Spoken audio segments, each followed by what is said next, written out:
दैनिक भास्कर द्वारा चलाया जा रहा पौधे अपने परिजन अभियान लगातार जारी है। औषधीय गुणों से युक्त नीम के पौधे इस अभियान के जरिए बड़ी संख्या में लगाए जा रहे हैं ताकि आने वाली पीढ़ियों को शुद्ध जलवायु मिल सके।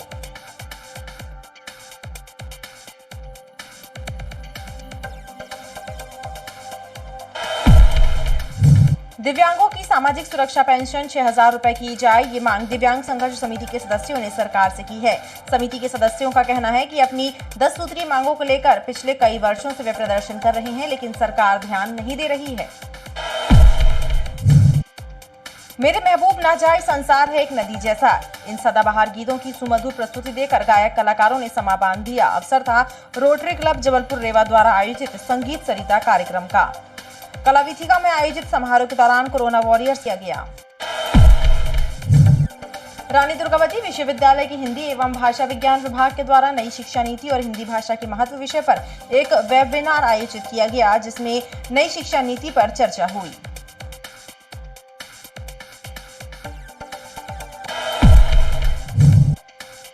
विमुक्त धुमंतु जनजाति विकास परिषद के द्वारा शिवनगर में आयोजित मुक्ति दिवस कार्यक्रम के दौरान धुमंतु और अर्ध धुमंतु जनजाति के लोगों की समस्याएं दूर करने का आश्वासन दिया और शासन द्वारा चलाई जा रही योजनाओं के बारे में भी जानकारी दी।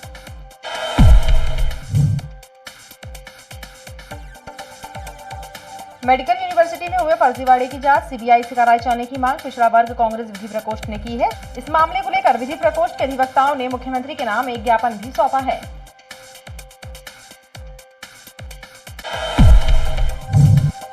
ओमती नाले पर काबिज अतिक्रमणों को चुनौती देने वाली याचिका पर हुई सुनवाई के दौरान उच्च न्यायालय ने निगम आयुक्त को निर्देश देते हुए याचिकाकर्ता के प्रतिवेदन पर निर्णय लेकर 2 माह में कार्यवाही करने के निर्देश दिए हैं।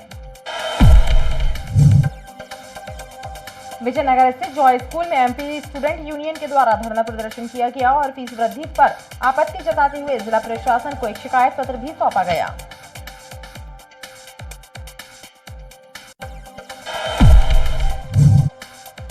कोरोना की तीसरी लहर का कहर दुनिया के कुछ देशों में दिखाई दे रहा है, वहीं भारत देश भी इससे अछूता नहीं है। लिहाजा सरकार तीसरी लहर से बचाव के लिए लगातार कार्य कर रही है। वहीं जबलपुर जिला प्रशासन भी कोरोना संक्रमण को लेकर सतर्क है। हालांकि जिले में कोरोना संक्रमितों की संख्या नियंत्रण में है, लेकिन कभी-कभी इसमें भी उतार चढ़ाव देखा जा रहा है।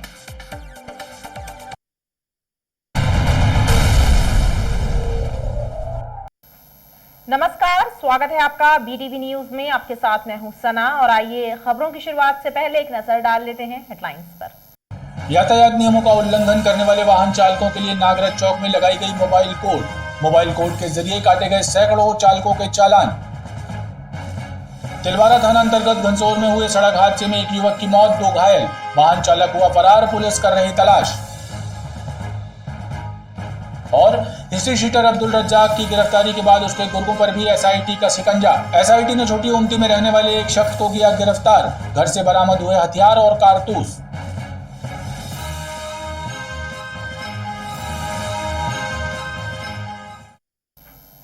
दैनिक भास्कर द्वारा चलाया जा रहा पौधे अपने परिजन अभियान लगातार जारी है। औषधीय गुणों से युक्त नीम के पौधे इस अभियान के जरिए बड़ी संख्या में लगाए जा रहे हैं ताकि आने वाली पीढ़ियों को शुद्ध जलवायु मिल सके। प्रकृति उपासना और पेड़ों को देववृक्षों का दर्जा देकर उनकी पूजा अर्चना करना सनातन धर्म की परंपरा है और कोरोना काल के मुश्किल दौर ने ऑक्सीजन देने वाले और जलवायु को शुद्ध करने वाले वृक्षों का महत्व भी दुनिया को बता दिया है। पर्यावरण को संरक्षित करने की मंशा से दैनिक भास्कर द्वारा पौधे अपने परिजन अभियान चलाया जा रहा है। अभियान के तहत वेटनरी विश्वविद्यालय परिसर एवं एल्गिन हॉस्पिटल परिसर में उत्साहपूर्वक नीम के पौधे रोपे गए।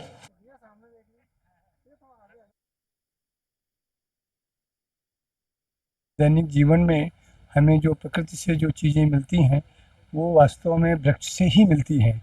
वृक्ष से ऑक्सीजन मिलता है, हरा भरा रहता है और जो हमारे जीव जंतु होते हैं वो भी अच्छी खुली में सांस ले पाते हैं।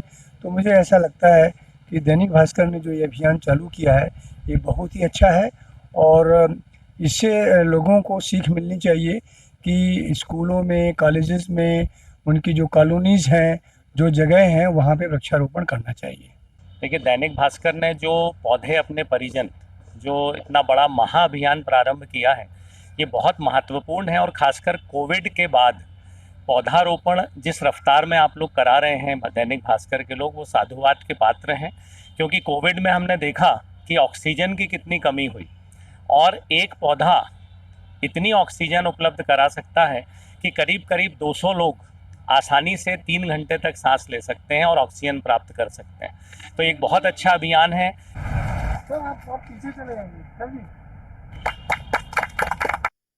अभियान का अगला पड़ाव नेहरू गार्डन रहा, जहां आयुक्त नगर निगम संदीप जीआर ने पौधा रोपकर अभियान को गति प्रदान की। साथ ही तिलहरी स्थित जेडास में भी पौधारोपण किया गया। दैनिक भास्कर का ये एक कार्यक्रम है कि जो पौधे अपने परिजन वाला कॉन्सेप्ट है, ये बहुत ही सराहनीय पहल है और इसमें जो प्लांटेशन की कार्य किया जा रहा है वो it's a very good initiative और हम लोग इसको सपोर्ट कर रहे हैं। और जीडास फैमिली की ओर से दैनिक भास्कर ग्रुप की इस अभियान को मैं तहे दिल से स्वागत करता हूं। इस अभियान के माध्यम से हम जानते हैं कि हमारे पर्यावरण की रक्षा होगी और हमारे लिए ऑक्सीजन मिलते रहेंगे और फिर हम सभी इसका फ़ायदा आने वाली पीढ़ियों को दे सकेंगे। ये संदेश मैं आज सभी को देना चाहता हूँ। धन्यवाद। अगर हम पौधों को प्लांट करेंगे और उनको नर्चर करेंगे तभी हमारा फ्यूचर सुरक्षित है। तो हमें आने वाली पीढ़ियों के लिए और पौधों को लगाते जाना है और उनकी सेवा करनी है और अपने परिवार के सदस्य के समान उसकी देखभाल करते रहना है। और मैं फिर तहे दिल से दैनिक भास्कर परिवार के सदस्य जो हमारे संस्था में आए हैं उनका धन्यवाद करती हूँ। बहरहाल वैज्ञानिकों का मानना है कि नीम के पेड़ में ऑक्सीजन देने की क्षमता के साथ ही वायुमंडल को शुद्ध करने की ताकत भी होती है, यानी एक उच्च कोटि के कीटनाशक के रूप में भी नीम कारगर है। नीम की खूबियों को देखते हुए इस अभियान में सिर्फ नीम के पौधे ही लगाए जा रहे हैं। दिव्यांगों की सामाजिक सुरक्षा पेंशन 6,000 रुपए किए जाने की मांग दिव्यांग संघर्ष समिति के सदस्यों ने सरकार से की है। समिति के सदस्यों का कहना है कि अपनी 10 सूत्री मांगों को लेकर पिछले कई वर्षों से वे प्रदर्शन कर रहे हैं, लेकिन सरकार ध्यान नहीं दे रही है। दिव्यांग संघर्ष समिति के सदस्यों ने एक 10 सूत्रीय मांग पत्र रेड क्रॉस सोसाइटी के सदस्य डॉक्टर जितेंद्र जामदार एवं सामाजिक न्याय विभाग के संयुक्त संचालक आशीष दीक्षित को सौंपा है, जिसमें मांग की गई है कि दिव्यांगों को दी जाने वाली सामाजिक सुरक्षा पेंशन 6,000 रुपए की जाए ताकि बढ़ती हुई महंगाई में दिव्यांग अपना उदर पोषण कर सकें। सामाजिक सुरक्षा पेंशन की बढ़ोतरी महंगाई को देखते हुए 6,000 रुपये की जाए और ये चाइना निर्मित गाड़ी को बंद कर पेट्रोल चलित गाड़ियां दी जाएं विकलांगों को। ऐसी 10 सूत्रीय मांगों का हमने ज्ञापन सौंपा हुआ है। मैं बोला गया है कि हम बहुत जल्द माननीय जो मंत्री जी जबलपुर प्रवास पे आते हैं उनसे मुलाकात कर आपकी मांगे मंत्रालय में खुद बैठक करके और आपका एक प्रतिनिधिमंडल ले जाकर उनको आपकी चर्चा करवाई जाएगी। कुछ पॉइंट्स ऐसे हैं जो शासन स्तर पे राज्य शासन द्वारा करने के हैं और कई महत्वपूर्ण बिंदु ऐसे हैं जिनका निर्णय वास्तव में केंद्रीय कैबिनेट मीटिंग में होना चाहिए। अब इसके लिए हम प्रयत्न करेंगे अपने स्तर पर कि जो बातें इन्होंने कही हैं उन बातों को हम व्यक्तिगत रूप से फॉलो करें। 2-3 मांगें इनकी ऐसी हैं जो स्थानीय स्तर पर पूरी की जा सकती हैं। उसके लिए जो स्थानीय अधिकारी सक्षम है उन मांगों को पूरा करने के, उनसे हम लोग चर्चा करके और प्रयत्न करके सारी मांगें हम लोग पूरी कराएंगे। दिव्यांगजनों ने आरोप लगाया है कि प्रदेश में दिव्यांगजनों की स्थिति खराब है। रोजगार के अभाव और बढ़ती हुई महंगाई के कारण उनका जीना मुश्किल हो रहा है। बार बार प्रदर्शन करने के बाद भी प्रदेश सरकार उनकी तरफ ध्यान नहीं दे रही है। यदि यही हाल रहा तो सरकार के खिलाफ प्रदेश स्तर पर आंदोलन किया जाएगा। कोरोना की तीसरी लहर का कहर दुनिया के कुछ देशों में दिखाई दे रहा है। वहीं भारत देश भी इससे अछूता नहीं है, लिहाजा सरकार तीसरी लहर से बचाव के लिए लगातार कार्य कर रही है। वहीं जबलपुर जिला प्रशासन भी कोरोना संक्रमण को लेकर सतर्क है। हालांकि जिले में कोरोना संक्रमितों की संख्या नियंत्रण में है, लेकिन कभी-कभी इसमें भी उतार चढ़ाव देखा जा रहा है। मंगलवार को जबलपुर में 2 नए कोरोना संक्रमित पाए गए हैं। वहीं 2 व्यक्तियों को स्वस्थ होने पर डिस्चार्ज किया गया है और एक्टिव केसों की संख्या 22 बची हुई है। जिले में कुल संक्रमितों की संख्या 50,890 है। वहीं संक्रमण मुक्त हो चुके व्यक्तियों की संख्या 49,984 रह गई है।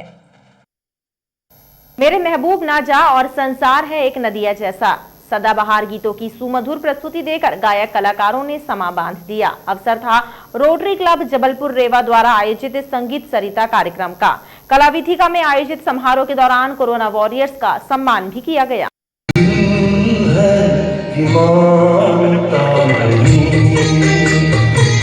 Rotary rotary club Jabalpur Rewa के द्वारा रानी दुर्गावती संग्रहालय की कला वीथिका में संगीत सरिता कार्यक्रम का आयोजन किया गया, जिसमें गायक कलाकारों ने एक से बढ़कर एक सुमधुर गीतों की प्रस्तुति दी।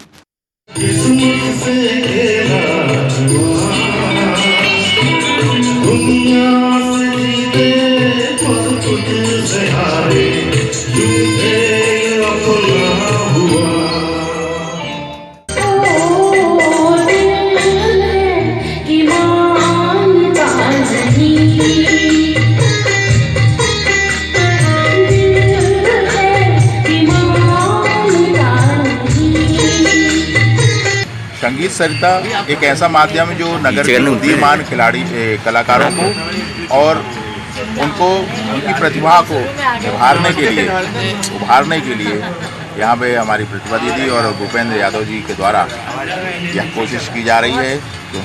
आयोजकों ने बताया कि कार्यक्रम का उद्देश्य गायन प्रतिभा को बढ़ावा देने के साथ ही कोरोना वॉरियर्स के प्रति सम्मान प्रदर्शित करना भी था। रानी दुर्गावती विश्वविद्यालय के हिंदी एवं भाषा विज्ञान विभाग के द्वारा नई शिक्षा नीति और हिंदी भाषा के महत्व विषय पर एक वेबिनार आयोजित किया गया। इस वेबिनार में नई शिक्षा नीति पर चर्चा हुई और साथ ही हिंदी भाषा के प्रचार प्रसार और ज्यादा से ज्यादा हिंदी भाषा के इस्तेमाल पर भी मंथन किया गया। वेबिनार में शामिल डॉक्टर अरुण शुक्ला ने बताया कि ये वेबिनार बेहतर शिक्षा प्रदान करने में कारगर साबित होगा और निस्संदेह इसमें जो विचार विमर्श और जो विचार व्यक्त किए गए वह निस्संदेह हिंदी के विकास में और नई शिक्षा नीति के माध्यम से हिंदी और अन्य भारतीय भाषाओं का प्रभाव भारत में बढ़ेगा। विमुक्त धुमंतु जनजाति विकास परिषद के द्वारा शिवनगर में आयोजित मुक्ति दिवस कार्यक्रम के दौरान धुमंतु और अर्ध धुमंतु जनजाति के लोगों की समस्याओं को दूर करने का आश्वासन दिया और प्रशासन द्वारा चलाई जा रही योजनाओं के बारे में भी जानकारी दी गई। संगठन के सदस्यों ने बताया कि मंगलवार को भोपाल में मुख्यमंत्री ने भी धुमंतु और अर्ध धुमंतु जनजाति की पंचायत बुलाई थी और जल्द ही इसका मंत्रालय खोले जाने की भी घोषणा की है, क्योंकि इन जनजातियों ने आज़ादी की लड़ाई में अपना सर्वस्व अर्पण किया है, अपना बलिदान दिया है, अपनी पहचान तक वो खो दिए क्योंकि अंग्रेज़ों ने उनको इतना प्रताड़ित किया, उनके माथे पर चिन्हित कर दिया, उनको बेड़ियों से लॉक कर दिया गया, उनके महिलाओं को प्रताड़ित किया गया, जिससे ये जनजातियाँ छुप कर रहने के लिए मजबूर हो गई और वर्षों बाद उनको मुक्ति दिवस के रूप में आज मनाया जा रहा है। हमने इनको जानकारियाँ दी हैं कि ये जो समाज है ऐसी 86 जातियाँ हैं जो विमुक्त, घुमंतु और अर्ध घुमंतु में आती हैं। इन जातियों को जो है सभी योजनाओं से, किसी भी तरह की शासकीय योजनाएं हो, सामाजिक योजना हो या जो भी होता है वो इनको नहीं उपलब्ध होती है, इनको उससे उपेक्षित रखा जाता है। तो उन सारी जानकारियों को आज हमने इन तक पहुंचाया है। मेडिकल यूनिवर्सिटी में हुए फर्जीवाड़े की जांच सीबीआई से कराए जाने की मांग पिछड़ा वर्ग कांग्रेस विधि प्रकोष्ठ ने की है। इस मामले को लेकर विधि प्रकोष्ठ के अधिवक्ताओं के द्वारा मुख्यमंत्री के नाम एक ज्ञापन सौंपा गया है। मेडिकल यूनिवर्सिटी में हुए फर्जी मार्कशीट घोटाले की जांच सीबीआई से कराए जाने की मांग उठने लगी है। पिछड़ा वर्ग कांग्रेस विधि प्रकोष्ठ के द्वारा जिला प्रशासन को एक ज्ञापन सौंपकर बताया गया कि इस फर्जीवाड़े के कारण कई छात्रों का भविष्य बर्बाद हुआ है, लिहाजा इसकी जांच के लिए एसआईटी का गठन करने की भी मांग की गई है। यह घोटाला व्यापम से भी बड़ा घोटाला है, क्योंकि इनमें उन लोगों को मार्कशीट वगैरह जारी कर दी गई जिन्होंने मेडिकल कॉलेज की या चिकित्सा संबंधी कोई पढ़ाई ही नहीं की है। इसलिए हमने माननीय मुख्यमंत्री जी के नाम से ज्ञापन दिया है कि इसकी सीबीआई के द्वारा जांच हो या इसके लिए एक एसआईटी गठित की जाए ताकि दूध का दूध और पानी का पानी हो सके। इस घोटाले की सीबीआई से जांच न होने पर न्यायालय की शरण में जाने और आंदोलन करने की भी चेतावनी दी गई है। ओमती नाले पर काबिज अतिक्रमणों को चुनौती देने वाली याचिका पर हुई सुनवाई के दौरान उच्च न्यायालय ने निगम आयुक्त को निर्देशित देते हुए याचिकाकर्ता के प्रतिवेदन पर निर्णय लेकर 2 माह में कार्यवाही करने के निर्देश दिए हैं। नागरिक उपभोक्ता मार्गदर्शक मंच के मनीष शर्मा द्वारा हाईकोर्ट में दायर जनहित याचिका में न्यायालय को बताया गया कि पूर्व में ओमवती नदी धीरे धीरे नाले में तब्दील हो गई और फिर उसको लेकर मास्टर प्लान भी बना लिया, लेकिन उस हिसाब से काम नहीं हुआ, लिहाजा नाले पर अतिक्रमण काबिज हो गए, जिसे हटाने की राहत चाही गई है। उच्च न्यायालय ने मामले पर सुनवाई करते हुए नगर निगम आयुक्त को निर्देश दिए हैं कि याचिकाकर्ताओं के प्रतिवेदन पर निर्णय लेकर कार्य करें और 2 माह में इसकी रिपोर्ट पेश करने को कहा है। माननीय न्यायालय को सभी पक्षों से अवगत कराया गया। यह बताया गया कि ओमती नाला केवल आज से 90 वर्ष पूर्व ओमवती नदी के रूप में जाना जाता था। यह नदी न केवल मध्य प्रदेश की अपितु भारत की सबसे छोटी नदियों में से एक हुआ करती थी। यह नदी लाल माटी जबलपुर के लाल माटी पहाड़ी से निकलते हुए जबलपुर के नर्मदा नदी में आके मिलती थी। वर्तमान में प्रॉपर डिमार्केशन सीमांकन नहीं होने के कारण नदी ओमवती नाले के रूप में कन्वर्ट हो गई एवं उस पर बहुत सारे अतिक्रमणों ने अपना कब्जा कर लिया। इन अतिक्रमणों को हटाने के लिए याचिकाकर्ता द्वारा बहुत बार सक्षम अधिकारियों से निवेदन किया गया, परंतु सक्षम अधिकारियों द्वारा कोई एक्शन नहीं लिया गया। तब यह याचिका प्रस्तुत की गई। इन सभी तथ्यों को सुनने के बाद माननीय उच्च न्यायालय ने जबलपुर कमिश्नर को यह आदेश जारी किया है कि जबलपुर कमिश्नर 2 माह के भीतर याचिकाकर्ता द्वारा प्रस्तुत अभ्यावेदनों को नियमानुसार डिसाइड करे। वहीं याचिकाकर्ता मनीष शर्मा ने बताया कि कार्यवाही न होने की दशा में उच्च न्यायालय ने दोबारा कोर्ट की शरण लेने की स्वतंत्रता भी दी है। विजयनगर स्थित जॉय स्कूल में एमपी स्टूडेंट यूनियन के द्वारा धरना प्रदर्शन किया गया और फीस वृद्धि पर आपत्ति जताते हुए जिला प्रशासन को एक शिकायत पत्र भी सौंपा गया। डायरेक्टर हमसे डरता है, पुलिस को आगे करता है। डायरेक्टर हमसे डरता है। एमपी स्टूडेंट यूनियन के द्वारा विजयनगर स्थित जॉय स्कूल प्रबंधन पर शासन के नियमों की अवहेलना का आरोप लगाते हुए धरना प्रदर्शन किया गया। इस दौरान उन्होंने स्कूल के डायरेक्टर की गैर मौजूदगी पर नाराजगी जताते हुए कहा कि वो उनसे बात करने से कतरा रहे हैं, इसलिए वो उनसे मिलने नहीं आए। वहीं उन्होंने कहा कि स्कूल प्रबंधन के द्वारा ट्यूशन फीस के अतिरिक्त भी फीस वसूली जा रही है, जिस पर कार्यवाही की जानी चाहिए। और शासन के आदेश हैं कि आप सिर्फ विद्यार्थियों से ट्यूशन फीस ही चार्ज करेंगे और ट्यूशन फीस भी जो आप पहले चार्ज करते आ रहे थे वो ही ली जाएगी। पर जॉय स्कूल जिसके 2200 एडमिशन्स है उन्होंने अपनी ट्यूशन फीस में बढ़ाया है और इसके साथ साथ 3200 रुपये एग्जामिनेशन फीस और एनुअल टर्म फीस के नाम पे विद्यार्थियों से वसूले जा रहे हैं, जो कि सरकार के आदेश की अवहेलना है। अब फीस के संबंध में बिना रिकॉर्ड देखे कुछ नहीं बोला जा सकता है। जब तक उनका रिकॉर्ड नहीं देखेंगे कि कितना कौन सी क्लास का, हर क्लास का कितना क्या फीस का उनका टेन्योर है, कितना उनका लगता है, कितना इन्होंने लिया है और कितना शासन ने निर्धारित किया, बिना देखे नहीं लगा। छात्र यूनियन ने शासन के निर्देशानुसार फीस लिए जाने की मांग की है।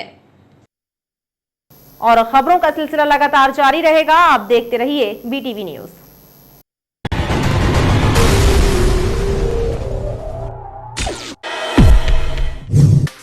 वार्ड क्रमांक 66 रानी लक्ष्मीबाई वार्ड में प्रधानमंत्री आवास योजना के लिए 1500 परिवारों का चयन हुआ था, लेकिन मात्र 86 परिवारों को ही लाभ प्राप्त हो पाया। बाकी परिवार योजना के लाभ से वंचित हैं। ये शिकायत क्षेत्रीय लोगों ने संभागीय कमिश्नर से की है। पुलिस अधीक्षक कार्यालय में जन सुनवाई के माध्यम से पुलिस अधिकारियों ने जनता की शिकायतें और समस्याओं को सुना। जनता दरबार में ग्रामीण और शहरी क्षेत्रों से आए आवेदकों ने लिखित आवेदनों के माध्यम से अपनी शिकायतें दर्ज करवाई। नागराज चौक पर उस वक्त हड़कंप मच गया जब मोबाइल न्यायालय के माध्यम से वाहनों की चेकिंग का अभियान शुरू हुआ। सीजेएम यशवंत मालवीय की मोबाइल कोर्ट ने नियम विरुद्ध वाहन चलाते पाए गए वाहन चालकों पर कार्रवाई की। मंगलवार की सुबह नर्मदा तट जिलहरी घाट में नर्मदा नदी में एक अज्ञात व्यक्ति का शव उतराता मिला। खास बात यह है कि नाविकों द्वारा जानकारी देने के 3 घंटे बाद पुलिस का अमला मौके पर पहुंचा। कोरोना की संभावित तीसरी लहर को देखते हुए भारतीय जनता पार्टी मंडल स्तर पर प्रत्येक बूथ के कार्यकर्ताओं को स्वास्थ्य स्वयंसेवक के रूप में प्रशिक्षित कर रही है। इसके लिए प्रशिक्षण शिविरों का आयोजन हो रहा है। भारत संचार निगम लिमिटेड के महाप्रबंधक कार्यालय सहित अलग अलग कार्यालयों में स्थित उद्यानों की बदहाली से कर्मचारी संगठनों में आक्रोश है। कोरोना संक्रमण काल में जब हर तरफ वृक्षारोपण को बढ़ावा दिया जा रहा है, तब BSNL के उद्यानों की बदहाली को लेकर कर्मचारी संगठन और कर्मचारी नेता प्रबंधन की उदासीनता पर सवाल खड़े कर रहे हैं। तिलवारा थाना अंतर्गत घुंसौर में एक छोटा हाथी वाहन के चालक ने लापरवाही पूर्वक वाहन चलाते हुए बाइक सवार युवकों को टक्कर मार दी। इस घटना में एक युवक की मौके पर ही मौत हो गई, वहीं 2 युवक घायल हो गए हैं। विदेशी राइफल सहित अन्य हथियारों के मामले में गिरफ्तार किए गए हिस्ट्री शीटर अब्दुल रज्जाक की गिरफ्तारी के बाद एसआईटी ने उसके गुर्गों पर भी शिकंजा कसना शुरू कर दिया है। एसआईटी की जांच टीम और बेलबाग पुलिस ने छोटी उमती क्षेत्र में रहने वाले कमरूल इबाद नामक शख्स को गिरफ्तार किया है। इसके घर से पुलिस ने एक राइफल, एक बंदूक और 20 कारतूस जब्त किए हैं। इस मामले में बेलबाग थाने में प्रकरण दर्ज किया गया है। पुलिस अधिकारियों और सूत्रों के मुताबिक आरोपी को हिस्ट्री शीटर अब्दुल रज्जाक का खास गुर्गा माना जाता है।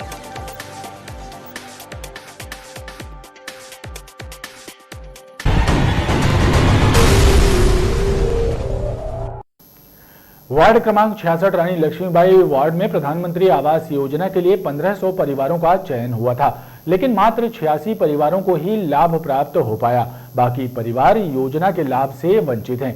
ये शिकायत क्षेत्रीय लोगों ने संभागीय कमिश्नर से की है। शिकायत करने वालों का कहना है कि अनुसूचित जाति के परिवारों के साथ भेदभाव किया जा रहा है। कांग्रेस कार्यकर्ताओं के साथ संभागीय कमिश्नर कार्यालय पहुंचे वार्ड क्रमांक 66 रानी लक्ष्मीबाई वार्ड के निवासियों का कहना है कि प्रधानमंत्री आवास योजना का क्रियान्वयन पक्षपात पूर्ण तरीके से किया जा रहा है। जिन 1500 परिवारों का चयन योजना के लिए किया गया था, उनमें से केवल 86 को ही सहायता मिल पाई है। जिम्मेदार अधिकारी ध्यान नहीं दे रहे हैं। जो कुछ सर्वे किया गया, कच्चे पाए गए, उनके पास पट्टा राशि नहीं प्राप्त हो पा रही। सिर्फ 1500 हमारे क्षेत्र में हम लोगों ने आज ज्ञापन दिया सम्माननीय जबलपुर संभाग अधिकारी जी को और उनसे निवेदन किया कि हमारे क्षेत्र में शीघ्र ही पैसा डाला जाए, नहीं तो हम लोगों ने सिर्फ 15 दिन की मोहलत दी है कि 15 दिन में आप लोग हमारे क्षेत्र में जो कि पूर्ण सर्वे हो चुका है उसके बाद भी पेमेंट नहीं डाली जा रही है। 15 दिन का सर्वे पेमेंट डालने के लिए निवेदन किया गया है। यदि नहीं डलेगी तो हमारे क्षेत्र के लोगों के अंदर बहुत ज़्यादा आक्रोश है। हम लोगों को मिलकर क्षेत्रवासियों की समस्याओं के लिए उग्र आंदोलन करना पड़ेगा। कांग्रेस कार्यकर्ता एवं रानी लक्ष्मीबाई वार्ड के निवासियों का कहना है कि प्रधानमंत्री आवास योजना में धांधली हो रही है। योजना से जुड़े कर्मचारी अधिकारी हेरा फेरी के चक्कर में गरीब परिवारों का नुकसान कर रहे हैं और सरकार की मंशा को पलीता लगाने का कार्य हो रहा है, जिसे रोका जाना जरूरी है। पुलिस अधीक्षक कार्यालय में जन सुनवाई के माध्यम से पुलिस अधिकारियों ने जनता की शिकायतें और समस्याओं को सुना। जनता दरबार में ग्रामीण और शहरी क्षेत्रों से आए आवेदकों ने लिखित आवेदनों के माध्यम से अपनी शिकायतें दर्ज कराई। जन सुनवाई में आए ठेकेदार ने 5 मंजिला रिसोर्ट बनवाने वाले रिसोर्ट मालिक पर भुगतान न करने का आरोप लगाया और पुलिस से कार्रवाई करने की मांग की। इसके अलावा धोखाधड़ी और अन्य मामलों की शिकायतें भी जन सुनवाई में दर्ज कराई गई।